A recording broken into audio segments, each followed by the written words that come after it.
दिनकर जी का दिया हुआ जो तेवर है ना वो आज तक पटना की मिट्टी में है। दिनकर जी का कि मैंने कुछ लाइनें कहीं सुनी और मुझे हमेशा लगता है, मैं कभी कभी जब बिहारियों के कड़क तेवर देखता हूँ मुझे लगता है जाने अनजाने इंस्पायर है दिनकर जी से कि कुत्सित कलंक का बोध नहीं छोड़ेंगे। सुने आप ये दिनकर जी, कुत्सित कलंक का बोध नहीं छोड़ेंगे, अरि का विरोध अवरोध नहीं छोड़ेंगे, हम लिए बिना प्रतिशोध नहीं छोड़ेंगे, जब तक जीवित हैं क्रोध नहीं छोड़ेंगे। तो दिनकर आपकी रगों में दौड़ रहे हैं वो मैं देख, मेरे सपने टिके नहीं है एरो गैरों पे, मेरे सपने टिके नहीं है एरो गैरों पे, मुझे भरोसा अपने हाथों अपने पैरों पे। सवाल एक छोटा सा था जिसके पीछे ये पूरी जिंदगी बर्बाद कर ली। सवाल एक छोटा सा था जिसके पीछे ये पूरी जिंदगी बर्बाद कर ली, भुलाऊं किस तरह वो दोनों आंखें किताबों की तरह जो याद कर ली। और पर हाथ डालने वाले की उंगलियां नहीं काटते, काटते हैं उसका गला। क्लैपिंग कीजिए पटना के लोग।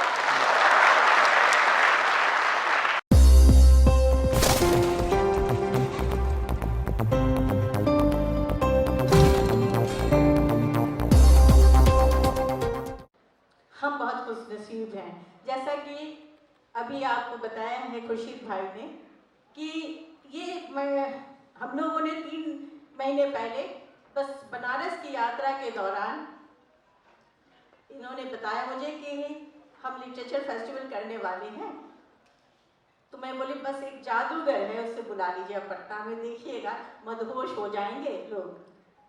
और वहाँ से मुंतजिर भाई आप हमारे बीच आज हैं। एडवांटेज लिटरेचर फेस्टिवल का ये 3रा एडिशन है और इस एडिशन में आप मनोज मुंतशिर और वकील साहब को सुनेंगे। मुझे लगता है बहुत लेट भी हो गया है, तो मैं अपनी बात कम करूंगी। सबसे पहले हम चाहेंगे कि एक ये भी हम देख लें।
जान गया तुम कौन हो, किसी मंदिर से उड़ता हुआ लोबान का धूप।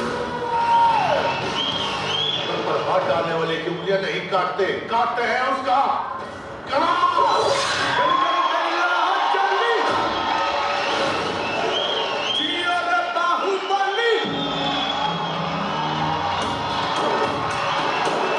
क्या मुझे तुम लाख समझ के मेरी हंसी उड़ा लोगे, मेरे पाँव छुओगे जिस दिन अपने हाथ चलाने।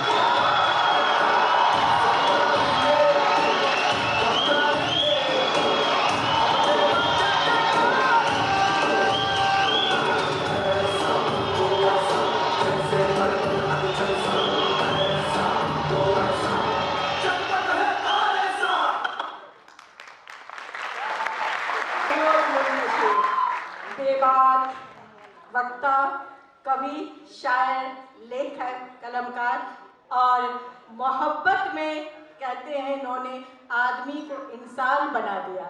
मोहब्बत में ये बैठे कर दरगाह में अपने महबूबा का इंतज़ार करते हैं। इश्क के ये शायर हैं।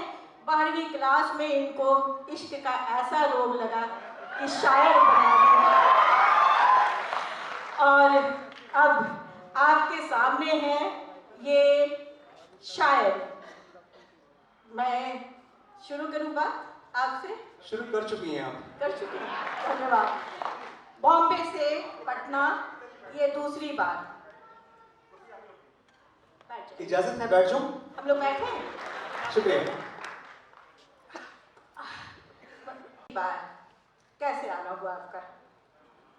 बुलाया गया हूँ, समन किया गया हूँ, खुर्शीद साहब ने बुलाया है बड़ी मोहब्बत से। एक वजह ये है, और अगर थोड़ा मैं गहराई में जाके बात करूँ तो जो हमारे कवि कुल के पितामह हैं, पितृ पुरुष बाबा तुलसीदास, वो जिंदगी भर लिखते रहते लेकिन कभी रामचरित मानस न लिख पाते अगर उनकी जिंदगी में रत्ना ना आ गई होती। तो मैंने भी कोशिश की कि मैं बिहार 4 महीने में, पटना इनफैक्ट दूसरी बार जाता हूँ, शायद मेरी जिंदगी में भी रत्ना आ जाए और मैं भी एक मामूली कलमकार से तुलसीदास बन जाऊँ। निशब्द शायर को छेड़ना कभी कभी बहुत घातक होता है, तो मैं छेड़ूंगी इस तरीके से आपको कि आप गौरीगंज, अमेठी तो आप जान ही रहे हैं, भारतवर्ष का जो नक्शा है उसमें बहुत खास है। गौरीगंज से बॉम्बे की यात्रा कैसे आपने की? गौरीगंज से बॉम्बे की यात्रा वैसे ही रही जैसे एक छोटे शहर का, पटना जैसे, जबलपुर जैसे, जालौन जैसे, लखनऊ जैसे, लखनऊ तो खैर बड़ा शहर हो गया, ऐसे शहरों से जब हम लोग निकलते हैं तो हमें एक चीज़ पता होती है कि, और मैंने भी खुद से कह रखा था कि मेरे सपने टिके नहीं हैं एरो गैरो पे, मेरे सपने टिके नहीं हैं एरो गैरो पे, मुझे भरोसा अपने हाथों अपने पैरों पे। तो बड़े सपने देखने की जो ताकत है ना, वो आप हिस्ट्री उठा के देख लीजिए, सिर्फ छोटे शहरों में है। बड़े सपने छोटे शहर ही देख सकते हैं, मैंने भी देख लिया। बाहुबली जैसा जो आपने फिल्म, मुझे लगता है ये ब्लॉकबस्टर फिल्म है, क्योंकि अभी तक का 500 करोड़ रुपए का ये 513 513 कम कर दिए मैंने इतनी मुश्किल अच्छा से। नहीं, चलो 513 का 514 करोड़ बोल देती हूँ, उसका आपने ये क्या। ये फिल्म पहली बार है कि दक्षिण भारत की फिल्म को डब नहीं किया गया, लग नहीं रहा है कि डब है। इसकी पूरी स्क्रिप्ट आपने लिखी और उसका एक बहुत ही बढ़िया डायलॉग है जो मुझे लगता है यहाँ जितनी महिलाएं बैठी होंगी उनके पसंदीदा डायलॉग में होगा। जी बोलिए। देखिए आवाज। हाँ बिल्कुल बिल्कुल, कि महिलाओं के साथ अगर आप, औरत पर हाथ डालने वाले की उंगलियां नहीं काटते, काटते हैं उसका गला। क्लैपिंग कीजिए पटना के लोग, जहाँ बढ़िया लगे, कम से कम शायर बैठे हैं, लेखक बैठे हैं और तालियों से उनको मजा आता है, उनका जोश पड़ता है। ये तो आप लोग जानते हैं, क्योंकि सारे लोग जो हैं यहाँ बैठे हुए हैं वो ज्यादातर लोग लेखक हैं, शायर हैं, और उन्हें पता है कि एक ताली पे इनका जो है मिजाज जो है वो और बेहतरीन हो जाएगा। मनोज साहब ये बताइए आप कि आप मनोज शुक्ला, क्योंकि मैं अभी बैठी हुई थी तो बहुत सारे लोग पीछे से बोल रहे थे कि मुंतजिर या मुंतशिर, मनोज शुक्ला मनोज मुंतशिर में कैसे आ गए? और आए तो बड़ा, ये नाम मुंतशिर तो मुझे बेहद पसंद है, मैं बोली भी थी आपको कि ये मुंतशिर से मुझे इश्क है। अच्छा, ये सवाल तो खैर मैं जवाब इसका कई बार दे चुका हूँ कि मनोज शुक्ला से मनोज मुंतशिर कैसे बना, वो आज भी बता दूंगा मैं। लेकिन आज क्योंकि मैं पटना में हूँ तो मैं एक और सवाल अपनी तरफ से फेंकता हूँ और मैं लोगों को बताता हूँ, खासतौर से मेरे पटना के दोस्तों को, कि मैं मनोज कैसे बना।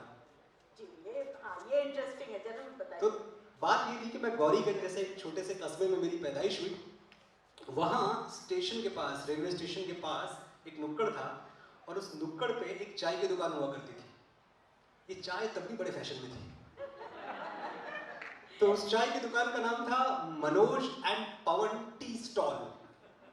मेरे पापा का सपना था कि उनके 2 बेटे हों, एक का नाम हो मनोज, दूसरे का नाम पवन, और हम बगल में इसी नाम से एक और चाय की दुकान खोलें। तो उनके सपने टूट गए और मैं चाय बनाना सीख नहीं पाया, इसलिए बहुत दूर तक नहीं जा पाया। नहीं, अभी तो आप बहुत दूर तक पहुंच गए हैं। जाएंगे निश्चित रूप से। और जहाँ तक कि मैं आपके बारे में जब पढ़ रही थी, जानने की कोशिश कर रही थी, तो पता चला कि अब साहिर को पढ़ते हुए आप कहीं ना कहीं शायर बन गए, और कहीं ना कहीं इसमें रेडियो का भी बहुत बड़ा योगदान है शायर बनने में। देखिए, हमारा रेड एफएम हमारा रेडियो पार्टनर है, और मैं उनको मुबारकबाद दे दूं कि इतने अच्छे, इतने आलीशान प्रोग्राम का वो हिस्सा बने, और वो बजाते रहो। जो उनका टैगलाइन है ना, वो मैं आज आपके लिए बोल रहा हूँ कि तालियां बजाते रहो। है सवाल ये था कि जी साहिर, हाँ, ये इत्तेफाकात आप देखें कैसे इत्तेफाक ज़िंदगी में पेश आते हैं। मैं जब यहाँ आया, और अभी जब अब्दुल हई साहब अपना वहाँ अपनी बात कह रहे थे, तो मुझे अचानक याद आया कि मेरे पीर, मेरे मुर्शिद, मेरे उस्ताद साहिर लुधियानवी का भी असली नाम अब्दुल हई ही था। तो ये बड़ा एक खूबसूरत सा संजोग है। हुआ कुछ यूँ दोस्तों के, और ये बात आपसे बांटना ज़रूरी इसलिए है क्योंकि मेरे जो तमाम नौजवान साथी, वो ऊपर तो मेरी नज़र ही नहीं गई, ऊपर तक बैठे हुए हैं यार। आपको देख के हर बार वही लगता है, लपक के जलते थे बिल्कुल शरारे जैसे थे, लपक के जलते थे बिल्कुल शरारे जैसे थे, नए नए थे तो हम भी तुम्हारे जैसे थे।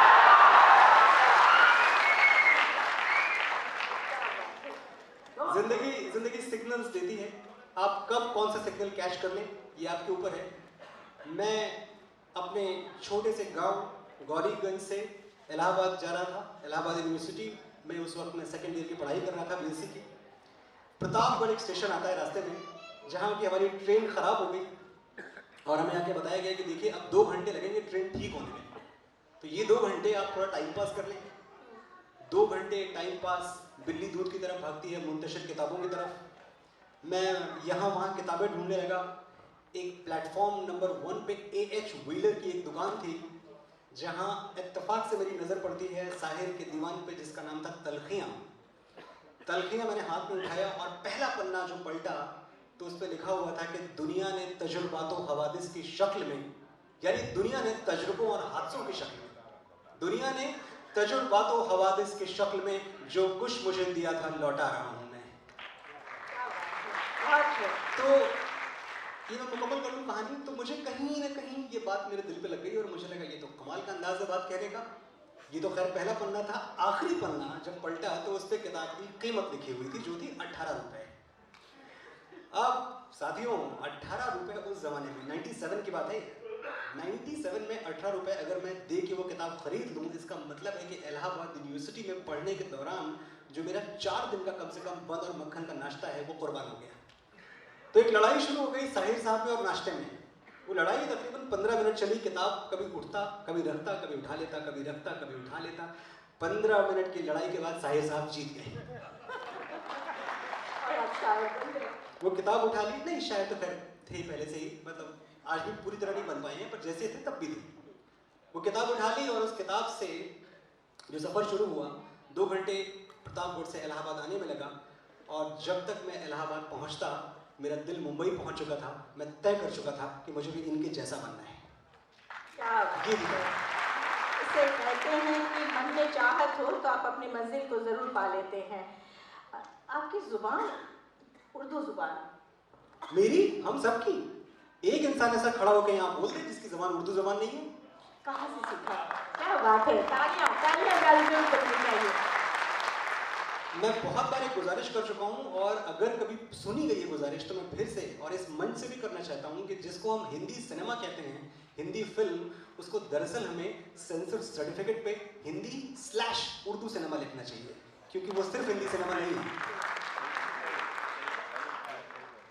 और इसमें कोई ताज्जुब की बात नहीं है। एक बड़ी मिली-जुली सी तहजीब है, संस्कृति है हमारी, कुछ बटा है ही नहीं। आप कहाँ कितना बांट के देखेंगे। एक ऐसा देश जहाँ के अकबर के दरबार में बैठ के रहीम लिखते हैं कि रहीमन दुविधा आ पड़ी, टेढ़े दोनों काम, सीधे से जग ना मिले, उल्टे मिले ना राम। एक मुगल बादशाह के दरबार में बैठ के एक हिंदी का कवि राम का नाम ले रहा है। जिस देश की ऐसी परंपरा रही है, वहां क्या आप जमाने बांटने निकल पड़े।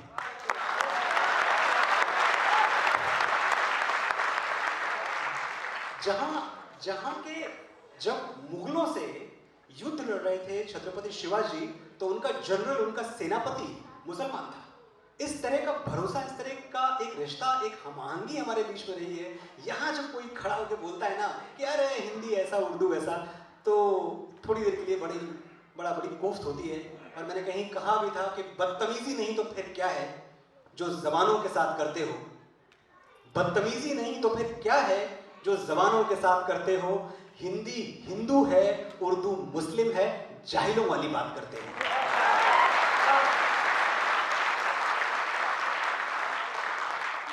और ये जो लोग नारा लगाते भी हैं इसका, एक तो थोड़ी सी उनकी मालूमात में कमी है, कम पढ़े लिखे हैं, मैं उनको माफ भी करता हूं इस बात के लिए। लेकिन मैं एक बात जरूर आज यहाँ पटना में कह के जाऊंगा, और आप ये बात अपने दिलो दिमाग पे चस्पा कर लें कि हिंदी, हिंदू, हिंदुस्तान, ये तीनों उर्दू के शब्द हैं। तो ये हमारी जबान है, हमें उतना ही नाज हिंदी पे है, उतना ही नाज उर्दू पे है। लेकिन शुक्ला जी उर्दू कैसे सीखे? मुंतशिर तो बन गए। उर्दू लिखना पढ़ना, हाँ, लिखना पढ़ना। उर्दू लिखना पढ़ना हुआ यूं कि शायद मैं मुंतशिर के बारे में भी नहीं बताया कि मुंतशिर आप कैसे पानी पिला दें आप कहीं से, इसमें पानी है क्या? कोई जहमत करे और लाके इसमें डाल दे। मैं दे रही हूँ आपको। जी आप बैठे, आप तकलीफ ना करें रत्ना जी। क्या कर रही हैं आप? कुछ नहीं, पानी पिला रही हूँ, पानी पिला।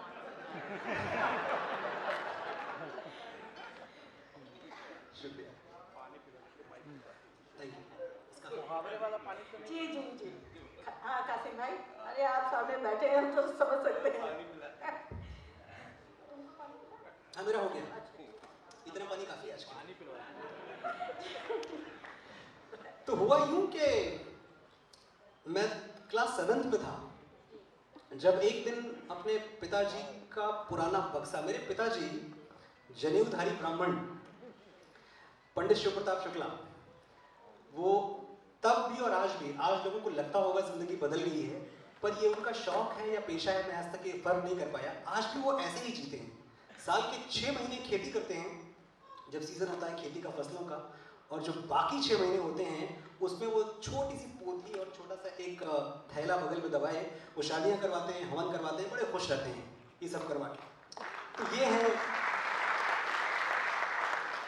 है मेरे पिताजी। और एक दिन अचानक उनके ऊपर जो वज्रपात हुआ वो ये था कि उनका बेटा शुक्ला से मुंतशिर हो गया। तो मुझे पहली बात आके पूछ रहे हैं कि नहीं मुझे कोई प्रॉब्लम नहीं है, कोई एतराज नहीं, बस ये बताओ कि तुमने मजहब भी बदल लिया क्या?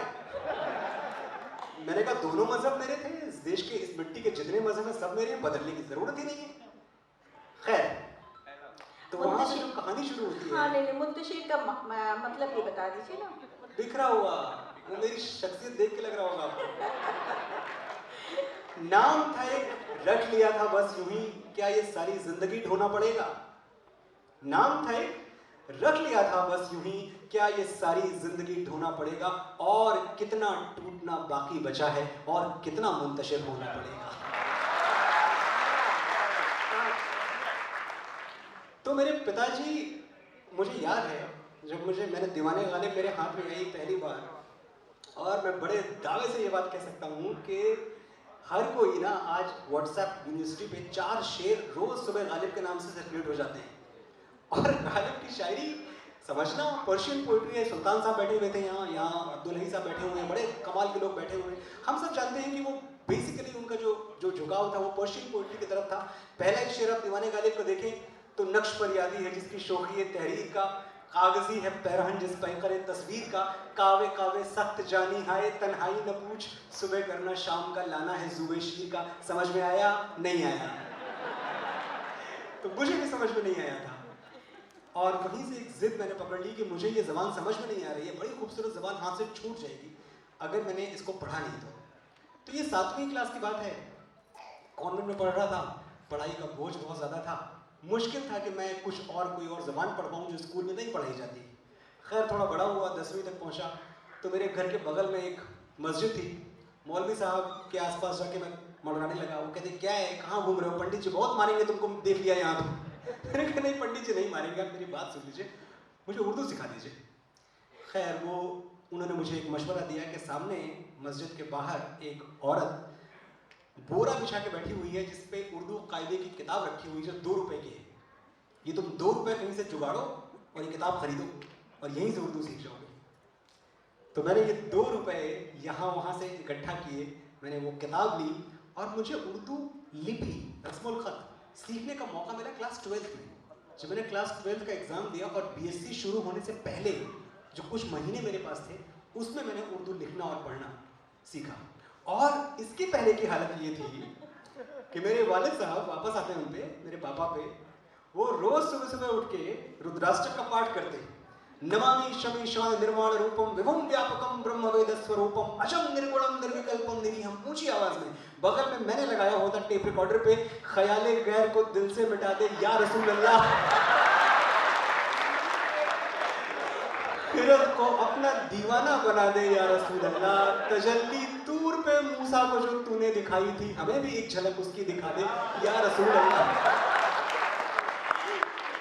लेकिन ये है हिंदुस्तान का एक बाप जिसने इस पर कभी एतराज नहीं किया। वो सिर्फ इतना कहते थे बेटा थोड़ा वॉल्यूम कम कर लो, मेरा पाठ हो जाए फिर पढ़ा लेना। और आप जिस शहर में बैठे हैं यहाँ तो गंगा जमुनी जो तहजीब है वो यहाँ पे है। यहाँ पे महावीर जी हैं, बुद्ध भी हैं, गुरु गोविंद सिंह भी हैं और दिनकर जैसे कवि भी हैं, सारे लोग हुए हैं। तो आप समझ सकते हैं ये तादाद देखकर आपको लग रहा होगा कि लोग सिर्फ आपको सुनने आए। दिनकर जी का दिया हुआ जो तेवर है ना वो आज तक पटना की मिट्टी में है। दिनकर जी का कि मैंने कुछ लाइनें कहीं सुनी और मुझे हमेशा लगता है, मैं कभी कभी जब बिहारियों के कड़क तेवर देखता हूँ मुझे लगता है जाने अनजाने इंस्पायर है दिनकर जी से कि कुत्सित कलंक का बोध नहीं छोड़ेंगे। सुने आप ये दिनकर जी, कुत्सित कलंक का बोध नहीं छोड़ेंगे, अरि का विरोध अवरोध नहीं छोड़ेंगे, हम लिए बिना प्रतिशोध नहीं छोड़ेंगे, जब तक जीवित हैं क्रोध नहीं छोड़ेंगे। तो दिनकर आपकी रगों में दौड़ रहे हैं वो मैं देख सकता हूं। 12वीं क्लास में इश्क का भूत, कभी मैं इश्क का भूत जो सवार हुआ, जहर कह लें आप, इश्क जहर है तो जहर। अच्छा, माशुका ने धोखा दिया तब आपने शायरी शुरू की या कौन सी वाली कुछ माशुका? कौन सी वाली? मैं फिर भी तुमको चाहूंगा। इस वाली में धोखा नहीं दिया, ये बीवी है आज मेरी। जी हाँ, अच्छा वो उनको एक नज्म की फरमाइश कर रहे हैं वो। हाँ, नहीं सबसे पहले तो मैं ले चलती हूँ कश्मीर की वादियों में जहाँ कहवा पीते हुए। रत्ना जी, दुनिया में जितनी भी पोइट्री हुई है मुझे लगता है वो चाहे मेरे जैसे बड़े मामूली कलमकार की हो या सुल्तान साहब बैठे हुए हैं ऐसे बड़े लोगों की हो, तमाम पोइट्री की वजह एक ही होती है और वो है इश्क। तो इश्क का होना अच्छी शायरी की वजह है और इश्क का खोना और भी अच्छी शायरी की वजह है। क्या बात है। तो मैंने तो खैर अपनी किताब में शुरू में ही लिख दिया था कि जी है आपके पास बिल्कुल है। सवाल एक मस्ताना। छोटा सा था। जी मैं बता देता हूँ इनको। जी, जी। इस सवाल एक छोटा सा था जिसके पीछे ये पूरी जिंदगी बर्बाद कर ली। सवाल एक छोटा सा था जिसके पीछे ये पूरी जिंदगी बर्बाद कर ली। भुलाऊं किस तरह वो दोनों आंखें किताबों की तरह जो याद कर ली। तो जितनी भी शायरी है, ये जो भी मैं लिख पाया इस किताब में, वो सब उन दो आंखों को भूलने की कोशिश है।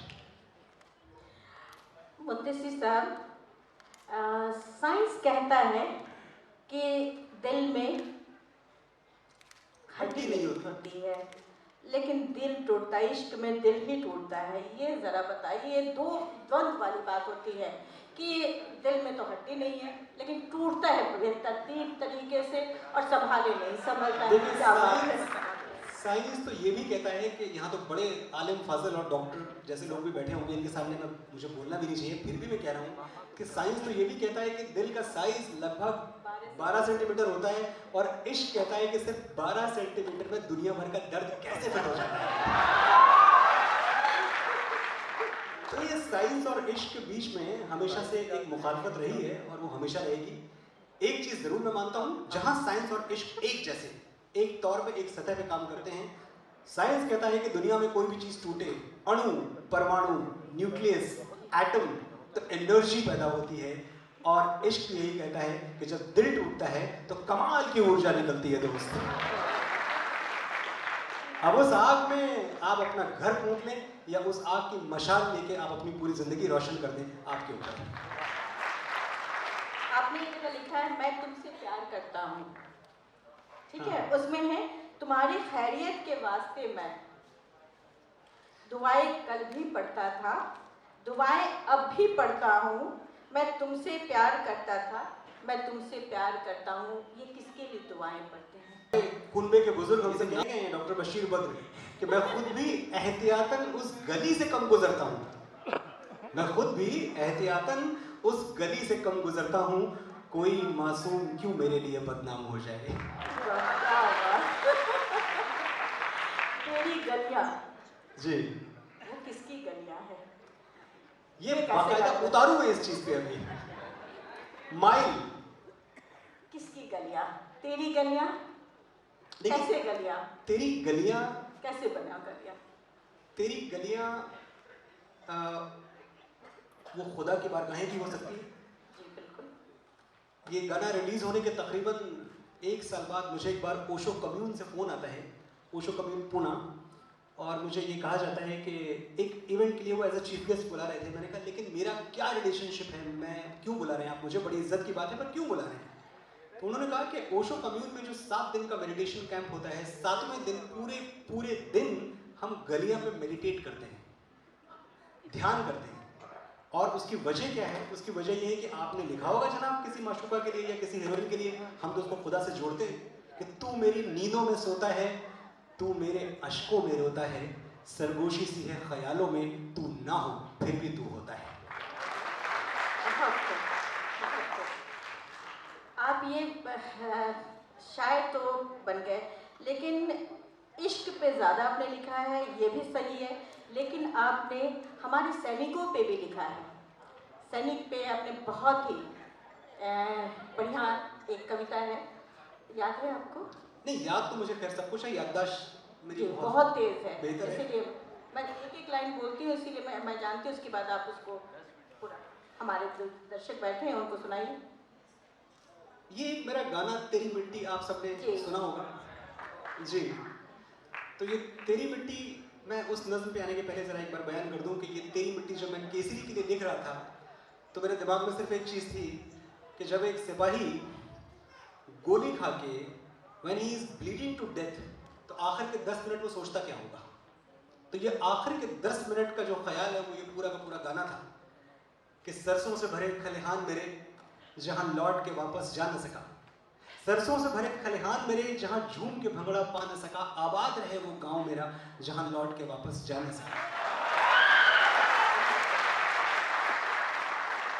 ओ वतना वे मेरे वतना वे, तेरा मेरा प्यार निराला था, कुर्बान हुआ तेरी अजमत पे मैं कितना नसीबों वाला था।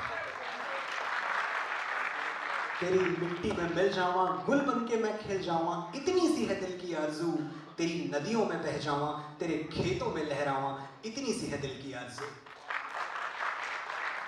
बहुत तरह के इनामात और एजाज़ात मिलते हैं, लेकिन मुझे याद है कि तकरीबन इस गाने के रिलीज़ होने के 2 महीने बाद मुझे कारगिल से एक सिपाही का फ़ोन आया और उन्होंने मुझसे जो बात कही, उसने मुझे बहुत अंदर तक छू लिया। और मैं समझता हूँ कि इसके बाद कोई अवार्ड या रिवॉर्ड इस गाने के लिए मिले न मिले, मनोज मुंतशिर को परवाह नहीं है। उन्होंने मुझे ये कहा कि हमारे गांव में अक्सर लोग पूछते हैं कि अच्छी खासी खेती बाड़ी है, 25,000 के लिए सीने पे गोली खाने काहे निकल गए, हम कभी उनको बता नहीं पाए। आज आपके गाने ने बता दिया कि 25,000 के लिए एक हिंदुस्तान के सिपाही सीने पे गोली क्यों खाता है। ये शायर बता सकता है और कोई नहीं बता सकता है, क्योंकि वो महसूस करता है और वो कलम में ढा देता है। अब जिस नज़्म की आपने बात की रत्ना जी, ये नज़्म अगले साल मेरी एक फिल्म आ रही है Bhuj, the pride of India, Ajay Devgn की बहुत बड़ी फिल्म है, 1971 वॉर पे बेस्ड है। तो उस फिल्म में भी आपको देखने को मिलेगी, सुनने को मिलेगी। लेकिन क्योंकि मैं पटना में हूँ तो मैं क्यों ना आपको आज मैं सुना के जाऊँ। सुनो। मुझे बस इतनी इजाजत दें कि मैं खड़ा हो जाऊं, क्योंकि जब एक हिंदुस्तान के सिपाही की बात हो तो खड़े होकर होनी चाहिए। आप लोग बैठे रहे। ये एक आखिरी खत है दोस्तों, एक सिपाही का आखिरी खत। मैं कोई भूमिका नहीं बांधूंगा, सीधे मुद्दे पे आऊंगा, आप सुनेंगे और आप समझ जाएंगे। आपने बहुत अच्छा लिटरेचर पढ़ा है और सुना है कि सरहद पे गोली खा के जब टूट जाए मेरी सांस, मुझे भेज देना यारों मेरी बूढ़ी माँ के पास। सरहद पे गोली खा के जब टूट जाए मेरी सांस, मुझे भेज देना यारों मेरी बूढ़ी माँ के पास। बड़ा शौक था उसे मैं घोड़ी चढ़ूं, धमाधम ढोल बजे, तो ऐसा ही करना, मुझे घोड़ी पे लेके जाना, ढोल के बजाना, पूरे गांव में घुमाना, और माँ से कहना बेटा दूल्हा बन के आया है, बहू नहीं ला पाया तो क्या, बारात तो लाया।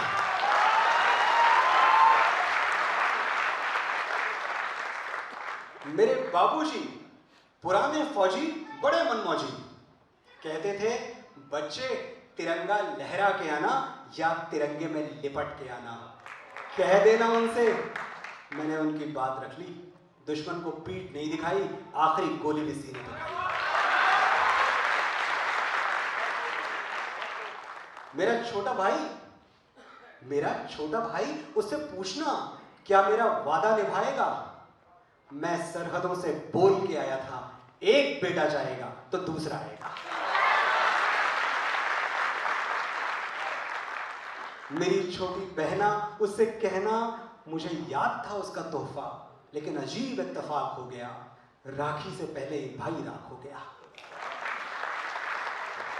वो कुएं के सामने वाला घर, दो घड़ी वहां जरूर ठहरना, वहीं तो रहती है वो जिसके साथ जीने मरने का वादा किया था। उसे कहना भारत माँ का साथ निभाने में उसका साथ छूट गया, एक वादे के लिए दूसरा वादा टूट गया।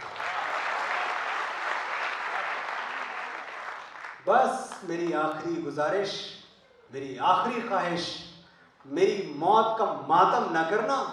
मैंने खुद ये शहादत चाही है, मैं जीता हूं मरने के लिए, मेरा नाम सिपाही है। शुक्रिया। निशब्द हो गई। जहाँ सैनिकों की बात होती है, आज हम सुरक्षित हैं यहाँ बैठ के आपके साथ अगर गुफ्तगू कर पा रहे हैं तो सिर्फ और सिर्फ उनकी वजह से। हम किस मिट्टी की पैदाइश हैं, आप कभी देखें, मैं ये बात हमेशा कहता हूँ कि हम उस मिट्टी की पैदाइश हैं जहाँ हारे हुए सिपाही से पूरा गांव नाराज होता है क्योंकि वो जिंदा लौट आया। भले कच्ची उम्र में जिंदगी की शाम आ जाए, ये मुमकिन ही नहीं कि खून पे इल्जाम आ जाए। भले कच्ची उम्र में जिंदगी की शाम आ जाए, ये मुमकिन ही नहीं कि खून पे इल्जाम आ जाए। हमारे गांव में बहनें उसे राखी ना बांधेगी, पलट के जंग से भाई अगर नाकाम आ जाए। खुशकिस्मत है हम एक ऐसे देश में, बहादुरी परंपरा है हमारी। जी बिल्कुल। और यहाँ तो एक से एक बहादुर मर्द के साथ साथ बहादुर लक्ष्मीबाई जैसे नारियां हुई हैं, बिल्कुल, जिन्होंने देश की रक्षा के लिए एक कुर्बान, मतलब पूरे परिवार को उन्होंने कुर्बान दिया है।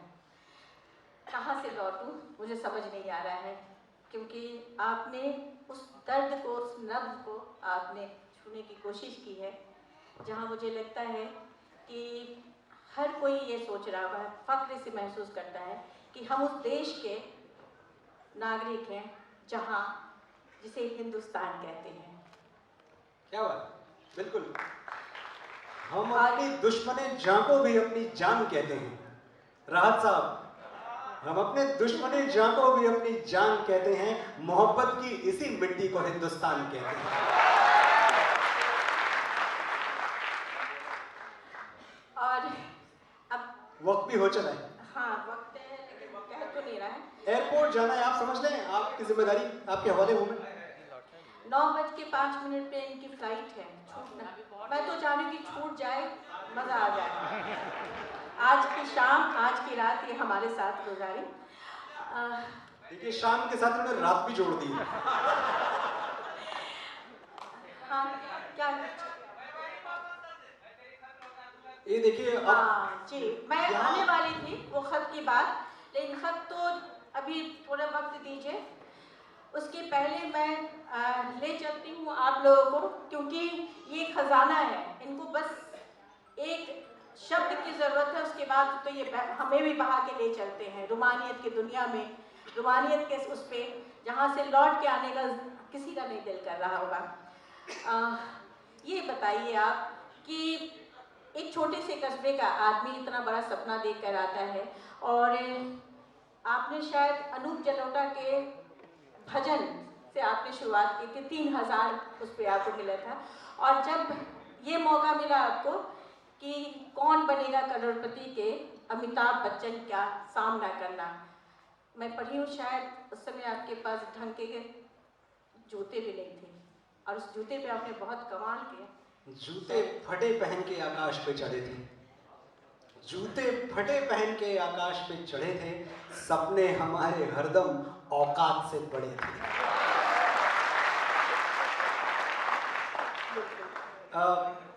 पहली बात तो ये कि अब मैं खड़े होकर ही बात करूंगा ताकि 10 मिनट में आप बैठ जाएं, आप तशरीफ रखिए। अच्छा नहीं लगता है? बिल्कुल अच्छा लगता है, आप यकीन माने अच्छा लगता है, आप बैठ जाए।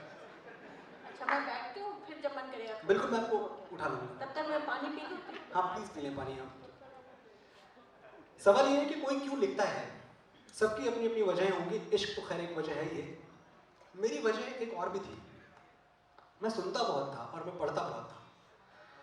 मैं जिस ज़माने में बड़ा हो रहा था, उस ज़माने में जब मैं अपने स्कूल से लौट के 12:30 बजे घर पहुंचता और एक रेडियो था, टीवी कभी हुआ नहीं हमारे घर में, और एक रेडियो जब ऑन करता तो इत्तेफाक से जो सुनने को मिलता उसने मेरे जैसे पता नहीं कितनों को शायर बना दिया। फिल्मी गाने हम सुनते थे।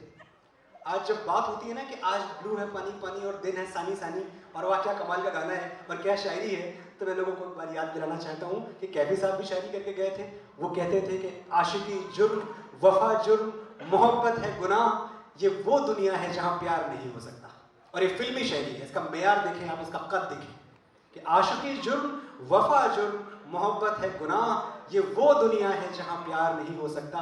कैसे बाजार का दस्तूर तुम्हें समझाऊं, बिक गया जो वो खरीदार नहीं हो सकता। ये फिल्मी शायरी, ये फिल्मी गाने हम सुन रहे थे कि होके जहाँ एक डिग्निटी थी, जहाँ मोहब्बत में एक आशिक बेवफाई को भी डिग्निटी से हैंडल करता है, होके मजबूर मुझे उसने बुलाया होगा, ऐसे थोड़ी भूल गई कि होके मजबूर मुझे उसने बुलाया होगा, जुल्फ जिद करके किसी ने जो बनाई होगी, रूठे जलवों पे खिज़ां और भी छाई होगी, मेज से जब मेरी तस्वीर हटाई होगी, हर तरफ मुझको तड़पता हुआ पाया होगा, होके मजबूर मुझे उसने बुलाया होगा। ये सुन के आप बड़े हो रहे थे, आप थिएटर जाते थे फिल्में देखने, या दूरदर्शन का जमाना था उस वक्त, हीर रांझा देखी, हीर रांझा देखी और होश उड़ गए। आपसे लोग कहते हैं, मुझसे तो अक्सर कहते हैं कि यार आप बॉलीवुड बड़ी सॉन्ग एंड डांस इंडस्ट्री हो, इस इंडस्ट्री ने क्यों नहीं कोई मूला रूज बनाई, इस इंडस्ट्री ने क्यों नहीं कोई साउंड ऑफ म्यूजिक बनाई, इस इंडस्ट्री ने क्यों नहीं कोई शिकागो बनाई, कोई लाला लैंड बनाई, म्यूजिकल्स क्यों नहीं बना पाते आप। और मैं छाती ठोक के उनसे कहता हूं कि तुम म्यूजिकल्स बनाते हो, हमने पूरी की पूरी पिक्चर शायरी की लिख दी है और उसका नाम है हीर रांझा। ये करिश्मा दोस्तों सिर्फ हिंदुस्तान की फिल्म इंडस्ट्री में हुआ है कि पूरी की पूरी एक कमर्शियल फीचर फिल्म 2.5 घंटे या 2.25 घंटे की फिल्म रदीफ काफिये में लिखी गई है। पूरी फिल्म, एक भी लाइन ऐसी नहीं है, एक भी डायलॉग ऐसा नहीं है जो काफिये से बाहर है। मुझे उसी फिल्म का एक मंजर याद आता है, और जितनी भी यहाँ मेरी बड़ी प्यारी सी बड़ी खूबसूरत दोस्त बैठी हुई हैं, मैं चाहता हूँ कि इसको ध्यान से सुने, और सुने ही नहीं, आप ये देखें कि जैसी तारीफ हीर की रांझा ने कर दी, क्या वैसी तारीफ फिर कोई लड़का कभी किसी की कर पाएगा। तो फिल्म में एक सीन है जहां हीर की सहेली से रांझा कहता है कि अरे जरा मेरी जान पहचान करा दो अपनी सहेली से, इंट्रो पहले भी था। तो सहेली कहती है ठीक है, लेकिन मैं कहूं क्या हीर से। रांझा कहता है, जो कहता है आप सुने, रांझा कहता है उससे कहना कि वो मेरा एक ख्वाब है, उससे कहना कि वो मेरा एक ख्वाब है जो चमकता है दिल में, वो महताब है। उससे कहना कि गेहूं के खेतों का रंग, तिल मिलाती हुई तितलियों की उमंग। उससे कहना कि झूलों की अंगड़ाइयां और उड़ते दुपट्टों की शहनाइयां। उससे कहना कि झरनों का चंचल शबाब, घाट की ताजगी आबरूए चनाब। उससे कहना कि चक्की के पाटों का राग, लड़खड़ाती जवानी मचलता सुहाग। उससे कहना कि दुल्हन के होंठों की प्यास, पहले बोसे की गर्म और ठंडी मिठास, इतनी रंगीनियों को जो यकजा किया, हीर कुदरत ने तब तुझको पैदा किया।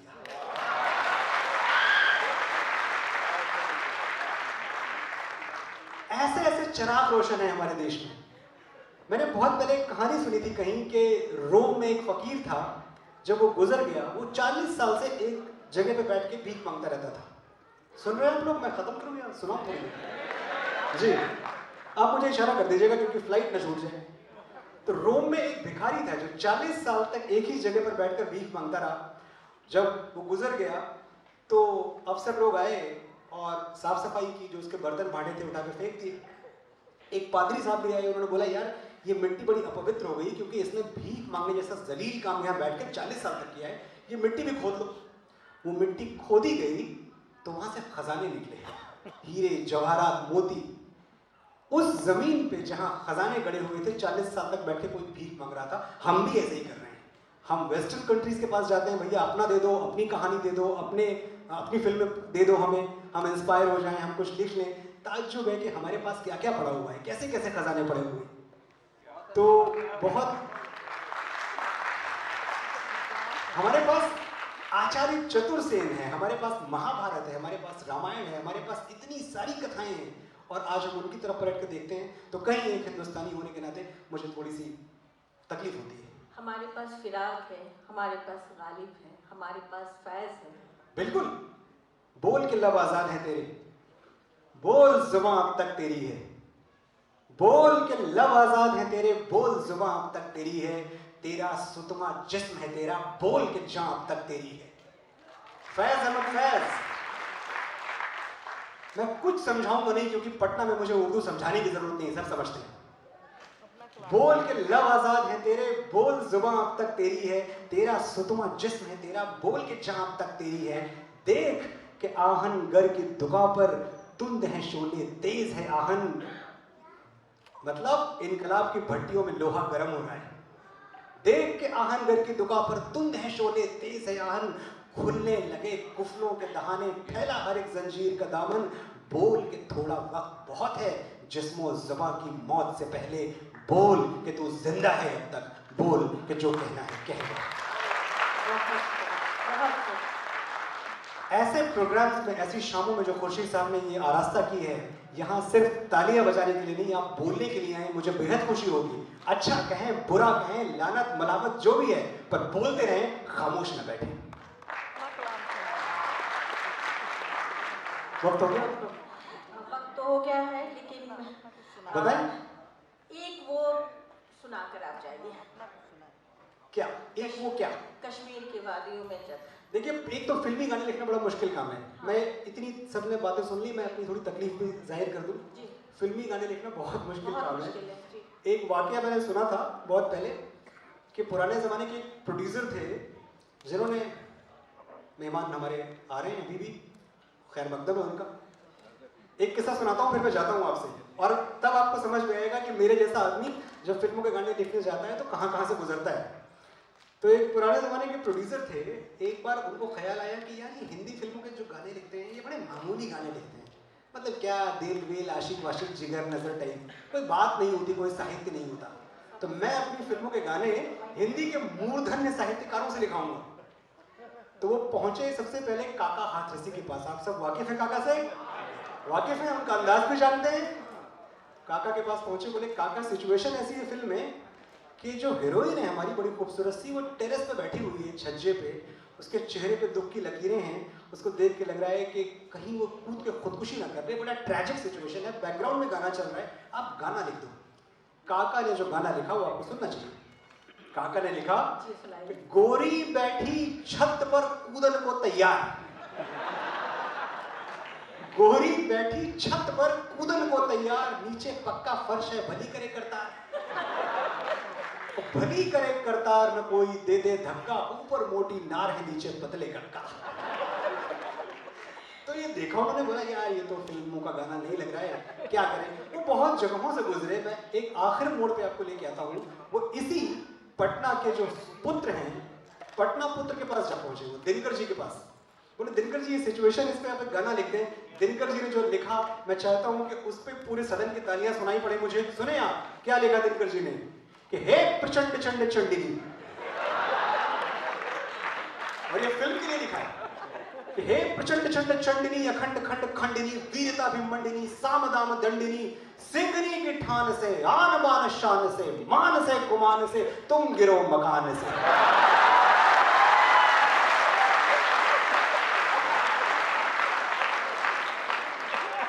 तुम डगर डगर गिरो, तुम नगर नगर गिरो, तुम गिरो अगर गिरो, शत्रु पर मगर गिरो।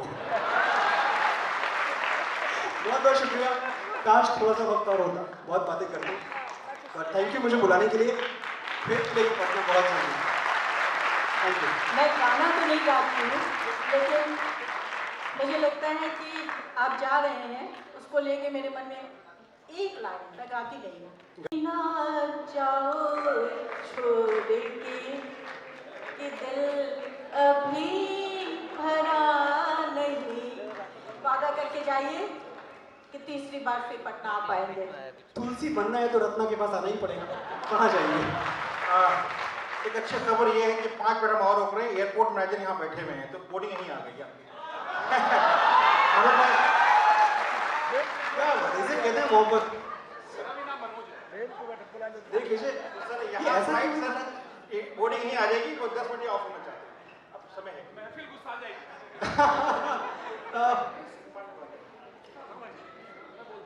जी वो सुनाइए। आप बताइए, वहां से फरमाइश आ रही थी।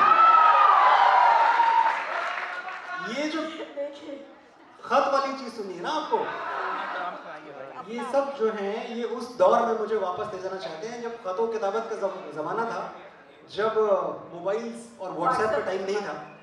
वो किसी का बड़ा अच्छा शेर था ना कि हर फैसला होता नहीं सिक्का उछाल के, ये दिल के मामले हैं जरा देखभाल के। हर फैसला होता नहीं सिक्का उछाल के, ये दिल के मामले हैं जरा देखभाल के। मोबाइलों के दौर के आशिक को क्या पता रखते थे कैसे खत पे कलेजा निकाल के।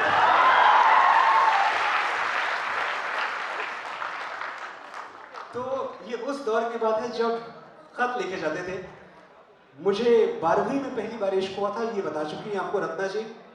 और एक दिन जो मेरी माशूका थी वो मेरे पास आती है और मुझसे कहती है कि मनोज मेरे पापा को तुम पसंद नहीं हो। मैंने कहा क्यों पसंद नहीं हूँ? नहीं तुम शायरी वायरी करते हो, कुछ करोगे नहीं लाइफ में, तो वो चलेंगे, तुम नहीं चलोगे हमारी फैमिली में, तो तुम ऐसा करो मेरे लेटर्स और फोटोग्राफ्स जो है वापस कर दो। मैंने कहा यार एक बात तो ये सुन लो कि किसी लड़की के बाप को उसका बॉयफ्रेंड आज तक पसंद नहीं आया, तो कोई नई बात नहीं है इसमें। पर नहीं तुम वापस कर दो। और मुझे गुस्सा इस बात का था कि मैंने अपनी जिंदगी के 2 साल इस इश्क के नाम कर दिए थे। जब मेरी उम्र के लड़के क्रिकेट खेलते थे, मैं दोपहर में एक खिड़की खोलने का इंतजार करता हुआ धूप में खड़ा रहता था। तो मेरे वो 2 साल कौन लौटाएगा? और उस गुस्से से मेरी पहली नज्म ने जन्म लिया। और मैं कह सकता हूं कि शायद वही एक आगाज था, एक शुरुआत थी जो मुझे इन फिल्मी गानों तक ले गई। वो नज्म मैं आपके साथ बांटता हूं, सुनाऊं आंखों की। और अगर इसमें गुस्सा, मेरे गुस्से में अगर आपको अपना गुस्सा नजर आए तो मुझे आवाज आपकी सुनाई पड़नी चाहिए। आप सुने, मेरी फ्लाइट आपने रुकवा दी इसलिए आपको सुनना ही चाहिए कि आंखों की चमक, जीने की लहक, सांसों की रवानी वापस दे। आंखों की चमक, जीने की लहक, सांसों की रवानी वापस दे। मैं तेरे खत लौटा दूंगा, तू मेरी जवानी वापस दे।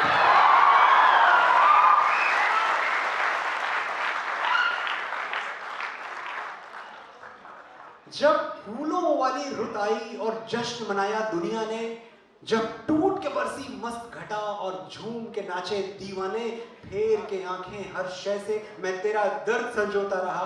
चुपचाप अंधेरे कमरे में बिस्तर पे पड़ा मैं रोता रहा। तेरी याद में जिनका खून किया वो शामें सुहानी वापस दे। मैं तेरे खत लौटा दूंगा, तू मेरी जवानी वापस दे। ये बहुत पुरानी बात नहीं, जब मैं रोशन था, जिंदा था। मुस्कुराना भूल जाता है आदमी इश्क में, ये आप जान लें, अगर दिल टूट जाए।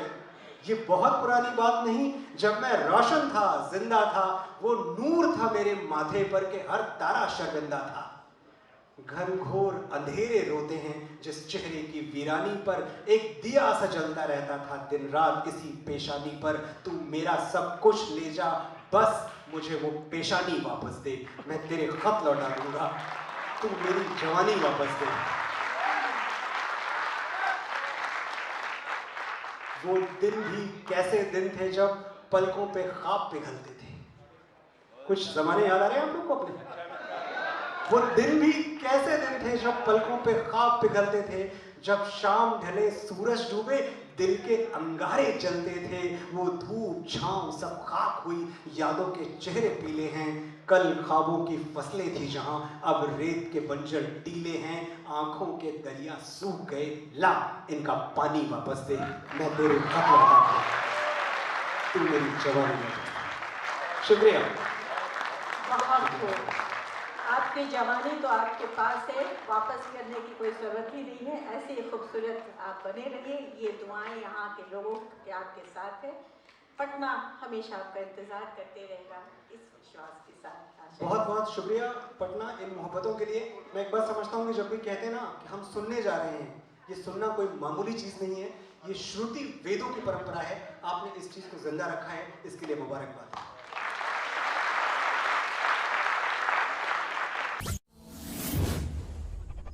Subscribe, like, comment and share.